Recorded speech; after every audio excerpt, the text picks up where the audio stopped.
Hi viewers, నిన్న పవన్ కళ్యాణ్కి సంబంధించి పిఠాపురం వర్మకు సంబంధించి నాగబాబుకు సంబంధించి క్యాటస్ డివోషన్ ఛానల్ వీడియోస్ ఇచ్చారు. మొదట ఒక జర్నలిస్ట్గా ఉన్న విషయం ఎక్స్ప్లెయిన్ చేశారు. బట్ చాలామందికి నచ్చలేదు. నన్ను అభిమానించే వాళ్ళు పాజిటివ్గా కామెంట్స్ పెట్టే వాళ్ళు నన్ను తిడుతూ వేరే విధంగా పెడుతూ కామెంట్లు పెట్టారు. ఆ తర్వాత అదే జర్నలిస్ట్గా ఫైనల్ ప్రోడక్ట్ అన్నట్టుగా వర్మ యొక్క అహంకారం, నాగబాబు యొక్క నోటి దోల అన్నట్టుగా అది మొత్తం చెప్పుకుంటూ వచ్చారు. అది పాజిటివ్గా రీచ్ అయినా అది ఎక్కువ వ్యూస్ లేవు. ఎందుకంటే జనానికి కావాల్సిన కాంట్రవర్సీ ముందుది అలా వెళ్ళిపోయింది. మంచిగా చెప్పాడంటే రీచ్ అవ్వాలి.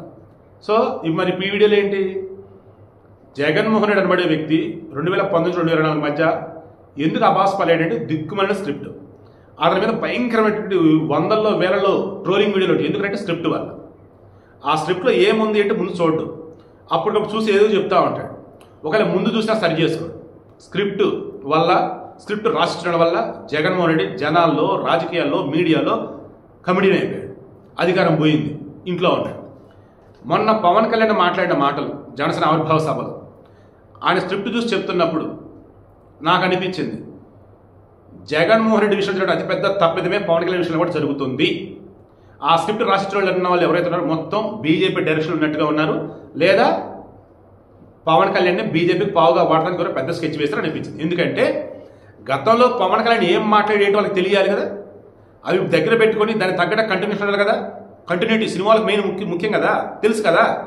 పవన్ కళ్యాణ్ గారు గతంలో సనాతన ధర్మం గురించి కానీ, హిందీ లాంగ్వేజ్ గురించి కానీ, తెలుగు భాష గురించి కానీ, తమిళ భాష గురించి కానీ ఏం మాట్లాడి ఏంటి అని గుర్తుండాలి కదా. ప్రాంతాల గురించి ఉత్తర భారతదేశం, దక్షిణ భారతదేశం ఏం మాట్లాడేది అని గుర్తుండాలి కదా. దానికి కంటిన్యూటీ అన్నట్టుగా ఉండాల్సింది. ఇప్పుడు అలా లేదు. ఏ జనసేన అయితే తక్కువ సీట్లు ఎందుకు తీసుకుంటుంది అన్నప్పుడు 40 సంవత్సరాలుగా పైబడి అనుభవం ఉన్నటువంటి టీడీపీ ఉన్న స్ట్రెంత్ మనకుందా? లేదు.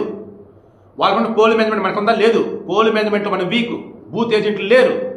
అలాంటప్పుడు బలమైనటువంటి ఆ పార్టీ అండ తీసుకుందాం, వాళ్ళ బలంతో మనం పోటీ చేద్దాం, గెలుద్దాం. ఇది కదా చెప్పింది. నిన్నేమన్నాడు, టీడీపీ నిలబెట్టింది వీళ్ళ, ఎవడా స్క్రిప్ట్ రాసింది, ఎవడు అసలు. అండ్ లాంగ్వేజ్ గురించి గతంలో ఏం మాట్లాడి, హిందీని బలవంతంగా రుద్దొద్దు అన్నాడు, మా ప్రాంతీయ భాషను గౌరవించాలి అన్నాడు. దక్షిణాన అన్నప్పుడు మా భాష అన్నప్పుడు మాకు ఉండిద్ది, గుర్తింపు ఉండిద్ది, మాకు ప్రేమ ఉంటుంది. మీ ఉత్తరాది హిందీని మా మీద రుద్దొద్దు అన్నాడు. నేనేం మాట్లాడి ఉన్నాడు ఆయన, అని నేర్చుకోవాలి, హిందీని వ్యతిరేకిస్తామంటే హిందీని వ్యతిరేకించడం కాదు, రుద్దొద్దని అంటున్నారు. సరే, త్రిభాషా విధానం ఏంటి, నేషనల్ ఎడ్యుకేషన్ పాలసీ తర్వాత చెప్తా. ఇందులో నేను మెయిన్ చెప్పదలుచుకుంది ఏంటంటే, మరలా చెప్తున్నా, పవన్ కళ్యాణ్ మొన్న మాట్లాడిన వాటిలో చాలా తప్పులు ఉన్నాయి. పవన్ కళ్యాణ్ నిజంగా అభిమానించే వాళ్ళు, జనసేన మేలు కోరుకునే వాళ్ళు, నేను నిన్న ఇచ్చిన 2 వీడియోలు మీరు చూడండి. అందులో ఉన్నట్టుగా చెప్పుకొచ్చా. ఆ తర్వాత సోషల్ మీడియాలో వైరల్ అవుతున్న వీడియోలో మరీ ముఖ్యంగా తెలంగాణ వాళ్ళైతే అబ్బో ఘోరాతిఘోరంగా వైరల్ చేస్తున్నారు. గతంలో పవన్ కళ్యాణ్ మాట్లాడిన వీడియో టీడీపీ వాళ్ళు కూడా వైరల్ చేస్తున్నారు. అందులో పవన్ కళ్యాణ్ తన పార్టీ బలం ఏంటని చెప్పిన విధానం, టీడీపీ వల్లే మనం నిలబడతాం అని చెప్పిన విధానం, హిందీ లాంగ్వేజ్ గురించి, రీజనల్ ఫీలింగ్స్ గురించి, సనాతన ధర్మం గురించి, వాళ్ళ నాన్న ఒకప్పుడు ఎలా ఉన్నాడు ఏంటి, వాళ్ళ నాన్న వచ్చేసి నాస్తికుడు, వాళ్ళ అమ్మ దీపం పెడితే ఆ దీపంకి సిగరెట్ అంటించుకుని తాగేవాడని చెప్పాడు. ఇప్పుడు రామనామం మా ఇంట్లో అన్నాడు. అంటే ఇంకా నెగిటివ్ వేరే చెప్పదలుచుకోవట్లేదు నేను. ఆ వీడియో మొత్తం నెక్స్ట్ అటాచ్ చేస్తాను, మీరే చూడండి. 1 by 1 మొత్తం ఉంటాయి. నేను చెప్పలేక అటాచ్ చేస్తాను. ఎందుకంటే ఒకప్పుడు శివప్రసాద్ ఏం మాట్లాడాడు అన్నప్పుడు, ఈరోజు ఏం మాట్లాడాడు అన్నప్పుడు దానికి కంటిన్యూటీ అన్నా ఉండాలా, లేదు దాన్ని సరిగ్గా చెప్పేటట్టు ఉండాలా. అంతేగాని క్వైట్ ఆపోజిట్లో ఉండకూడదు. అలా కనుక ఉన్నా నువ్వు జస్టిఫై చేసేటట్టు ఉండాలా. ఈరోజు పవన్ కళ్యాణ్ విషయంలో ఎక్కడ కూడా ఎవరూ కూడా జగన్మోహన్ రెడ్డిని కానీ ఏదన్నా అంటే అస్సలు ఏ కూడా వాళ్ళ లెవెల్లో ఉంటారు. వాళ్ళు ఎవరంటే జగన్ బానిసలు. అలా జనసేనకి టీడీపీకి ఉండరండి. జనసేన వాళ్ళైనా టీడీపీ వాళ్ళైనా పవన్ కళ్యాణ్ అయినా చంద్రబాబు నాయుడు విమర్శిస్తారు. మేము పార్టీని కాపాడుకున్నాం, మీరు దాన్ని తగ్గట్టుగా ఉండాలా, మీరు లేకపోతే క్వశ్చన్ చేస్తున్నట్టుగానే ఉంటారు. మీరు గనక ఇప్పుడు నేను మాట్లాడే వాటిల్లో రియాలిటీ ఏంటో తెలుసుకోకుండా, క్రాస్ చెక్ చేయకుండా మీరు కామెంట్ కనుక పెడుతూ పోతే పవన్ కళ్యాణ్ వెనకలాగే వాళ్ళు మీరే అవుతారు.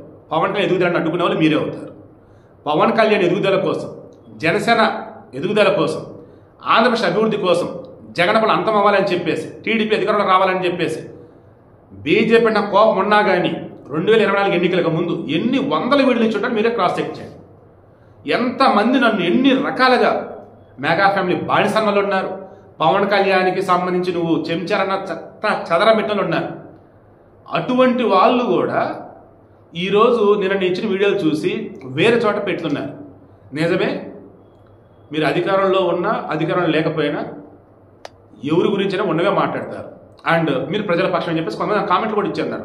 ఏమంటారు, మెసెంజర్లో కావచ్చు, ఇన్స్టాలో. సరే, రిప్లైస్ ఇచ్చే ఇది నాకు లేదు, కానీ ఎందుకంటే వాళ్ళు గతంలో తేడా పెట్టినారు కామెంట్. ఇప్పుడు ఎందుకు చెప్తానంటే, నేను ఒకప్పుడు మీరే కదా పవన్ కళ్యాణ్కి ద బెస్ట్ మీరు ఫేవర్గా ఉన్నారని అన్నారు.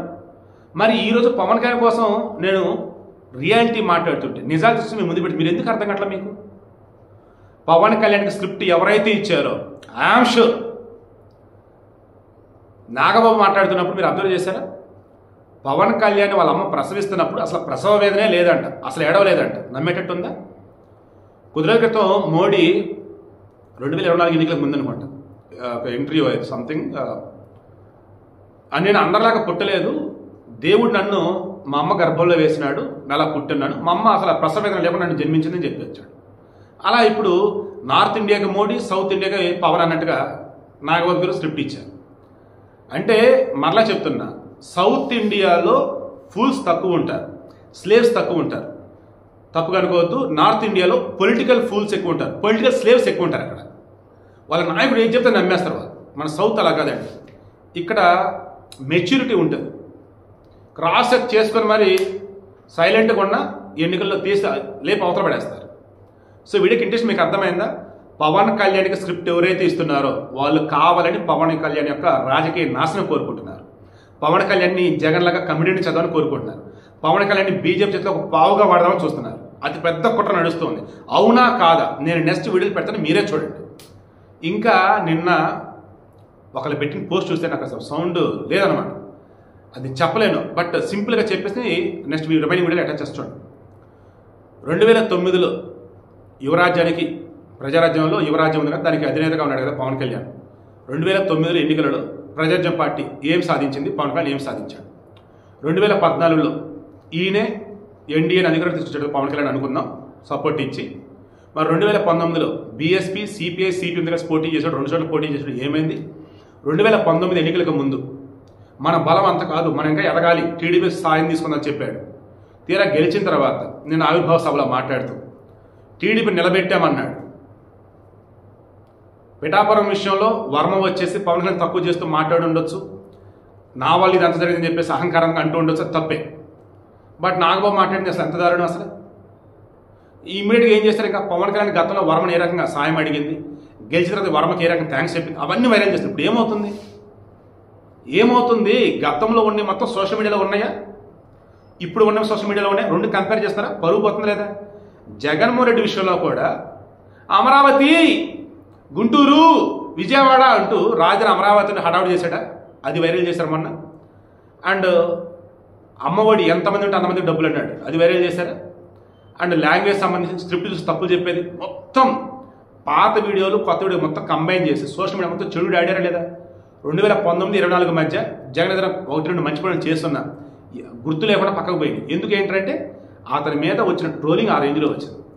అతని సంబంధించిన వీడియోలు మొత్తం నెట్లో అవైలబుల్గా ఉన్నాయి. ఇప్పుడు పవన్ కళ్యాణ్ విషయంలో అలా కాకూడదు. ఇది స్టార్టింగ్ పాయింట్. ఆ ఊబిలోంచి, ఆ బురదలోంచి ఖచ్చితంగా పవన్ కళ్యాణ్ బయటపడాలి. సార్ పవన్ కళ్యాణ్ గారు నాకు మీ మీద నమ్మకం ఉంది సార్, మీరు వేరే ట్రాప్లో పడవద్దు, వేరే ఎవరో మీకు స్క్రిప్ట్ ఇస్తా చూసుకొని మీరు తొందరపడద్దు. ఇప్పటికన్నా మీరు క్రాస్ చెక్ చేసుకోండి. మీకు స్క్రిప్ట్ రాసిచ్చిన లేవు, ఆ స్క్రిప్ట్ రాసిచ్చిన అనక ఆ వ్యక్తులు వెనక ఎవరున్నారు, మీకు ఇచ్చిన దానిలో మీకు తెలిసింది ఎంత, తెలియని ఎంత, అందులో నిజం ఎంత, అబద్ధం ఎంత, ఒకప్పుడు మీరేం చెప్పారు, ఇప్పుడు ఏం చెప్తున్నారు, దయచేసి క్రాస్ చెక్ చేసుకోండి. మీ మేలు కోరి, మీ మంచి కోరి మాత్రం ఈ వీడియో ఇస్తున్నారు. జనసేన వాళ్ళు ఈ వీడియో చూసిన తర్వాత మీ మనస్సాక్షిని అడగండి. జర్నలిస్ట్ శివప్రసాద్ అనేవాడు ఎవరి పక్షం? జర్నలిస్ట్ శివప్రసాద్ అనేవాడు వైసీపీకి కలవలో కూడా ఫేవర్గా ఉండడు, నో డౌట్. వాళ్ళకి మంచి చేస్తే మంచి చేస్తారని అంటా తప్ప వైసీపీకి ఓటేంటి కలవలో కూడా నేను చెప్తాను. జనసేనకైనా, టీడీపీకైనా, బీజేపీకైనా, ఇక్కడ కాంగ్రెస్కైనా, బీఆర్ఎస్కైనా, ఇంకెవరికైనా ఏమో చెప్తా. ఇప్పుడు వాళ్ళ వల్ల మంచి జరిగింది అనుకుంటే వైసీపీలు జరగదు కాబట్టి వద్దనే అంట. వీళ్ళ వల్ల మంచి జరిగింది ఓటేంటి చెప్తున్నప్పుడు ఆ నాయకుల గురించి కూడా చెప్పాలి నేను. ఆ నాయకుల గురించి కూడా చెప్తున్నప్పుడు క్రాస్ చెక్ చేసుకున్న అంశాలు ఏవైతే మీ ముందు ఉంచాలి కదా నేను. అలా ఇప్పుడు ఏవైతే చెప్తున్నాను ఇవన్నీ కూడా అలా ఉంచుతున్నవే. ఈ వీడియో కండిషన్ మీకు అర్థమైందా? పవన్ కళ్యాణ్ మేలు కోరి, ఆంధ్రప్రదేశ్ ప్రజల యొక్క మేలు కోరి, ఆంధ్రప్రదేశ్ యొక్క అభివృద్ధి కోరి, అన్ని నుంచి కోట ప్రభుత్వంలో చీలికలు రాకూడదని, ఎట్టి పరిస్థితుల్లో జగన్కి ఏ మాత్రం అనుకూలంగా ఉండకూడదని, అన్నిటికి మించి మరలా కోరేదైతే వైసీపీ పాతాళంలోనే ఉండాలి, పైగా రావద్దు. ఏపీ అప్పుడే బాగుపడింది. దానికి తగ్గట్టుగా పవన్ కళ్యాణ్ క్రాస్ చెక్ చేసుకోవాలి. అతను ఎక్కడ తప్పు చేశాడు, ఆ స్క్రిప్ట్ లో ఎవరెవరు ఎందుకు అలా రాశారు ఏంటి. మీ వెనకబాటుతనం, మీ కోరికలు ఉన్నాయి కదా. ఎవడు మా కులం నుంచి ముఖ్యమంత్రి అవ్వలేదు, మీరు ఓటేయండి, అవి చూపిస్తాం. నా కులం ఉంది, నాకెక్కడ మతం ఉంది, నా కూతురు క్రిస్టియన్ అబ్బా. కాపు, తెలగ, ఒంటరి బలిజలకి చెప్తున్నా, మీరు ముందుకొస్తే తప్ప ఈ రాష్ట్రంలో మార్పు రాదు. కనీసం ఆంధ్ర భావన ఎలాగో లేదు, కనీసం కుల భావనను తెచ్చుకుని బాగు చేయండి రాష్ట్రాన్ని. ఇక్కడ ఇది ఆడేది కొద్దిమంది రాజకీయ నాయకులు ఆడతారు, వాళ్ళు కూడా ఎక్కువ మంది ఆడేది కూడా హిందూ. అసలు ఇలాంటి గొడవలు పెట్టింది హిందూ నాయకులు తప్ప మిగతా నాయకులు చేయరు. అసలు వాళ్ళకి హిందూ ధర్మాన్ని మీరు అగౌరవపరుస్తున్నారు. అరే నేను హిందువుని, చాలా బలమైన హిందువు, నేను కూడా అది కూడా చెప్తున్నాను మీకు. ఎవడు బలమైన హిందూ అంటే అన్ని మతాల్ని సమానంగా చూసేవాడే బలమైన హిందువు. కానీ కోట్లాది మంది హిందువులు అపవిత్రమైతే, ఈ ప్రసాదం అపవిత్రమైతే ఒక్కరు కూడా మాట్లాడకూడదు, ఇది సెక్యులర్ వ్యవస్థకు విఘాతం అంటే హిందువులకి మనోభావాలు ఉండవా? ముస్లింస్ ని ఇస్లాం సమాజాన్ని చూసి నేర్చుకోండి. వాళ్ళ అల్లా అంటే ఆగిపోతారు, మనం గోవింద అన్నం ఆగం. మన దేశ దౌర్భాగ్యం మనం హైందవ ధర్మానికి మన గౌరవం ఇవ్వం.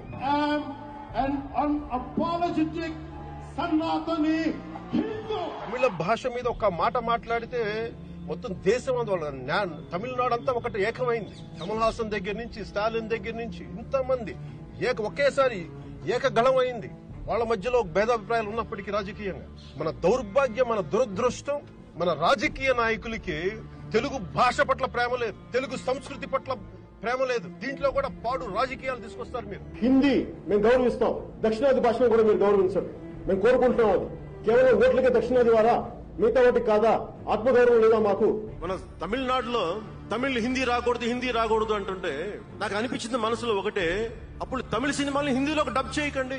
డబ్బులేమో హిందీ నుంచి కావాలి, ఉత్తరప్రదేశ్ నుంచి డబ్బులు కావాలి, బీహార్ నుంచి డబ్బులు కావాలి, ఛత్తీస్గఢ్ నుంచి డబ్బులు కావాలి, కానీ హిందీ మాకు వద్దంటే అదే న్యాయం.